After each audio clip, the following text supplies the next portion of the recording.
ফলাফল প্রকাশ। জুনিয়র বৃত্তি পরীক্ষা যারা দিয়েছে 2026 সালে, তো তাদের রেজাল্ট দেওয়া হবে। তো কিভাবে রেজাল্ট দেওয়া হবে, কি মাধ্যমে রেজাল্ট দেওয়া হবে, সব কিছু থাকবে ভিডিওর শেষে। তো অবশ্যই ভিডিওটা শুরু থেকে শেষ পর্যন্ত দেখতে হবে, নাহলে কিন্তু কিছুই বুঝতে পারবেন না। তো জুনিয়র বৃত্তি পরীক্ষার খাতা দেওয়ার কাজ শেষ হয়েছে। শিক্ষকদের নির্দেশও দেওয়া হয়েছে যে 28শে জানুয়ারির মধ্যে 5টি বিষয়ের নম্বর বোর্ডে জমা দেওয়ার জন্য।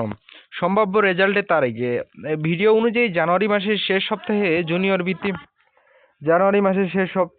জুনিয়র বৃত্তির রেজাল্ট প্রকাশিত হতে পারে। বৃত্তি টাকা বৃদ্ধির প্রস্তাব।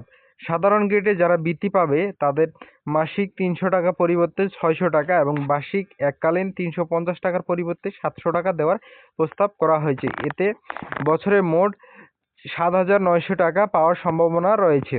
বৃত্তি টাকা বৃদ্ধির প্রস্তাব। ট্যালেন্ট পুলে যারা বৃত্তি পাবে তাদের বার্ষিক 450 টাকার পরিবর্তে 900 টাকা এবং বার্ষিক এককালীন 560 টাকার পরিবর্তে 1,120 টাকা দেওয়ার প্রস্তাব করা হয়েছে। এক্ষেত্রে বছরে মোট 11,920 টাকা পাওয়ার সুযোগ রয়েছে।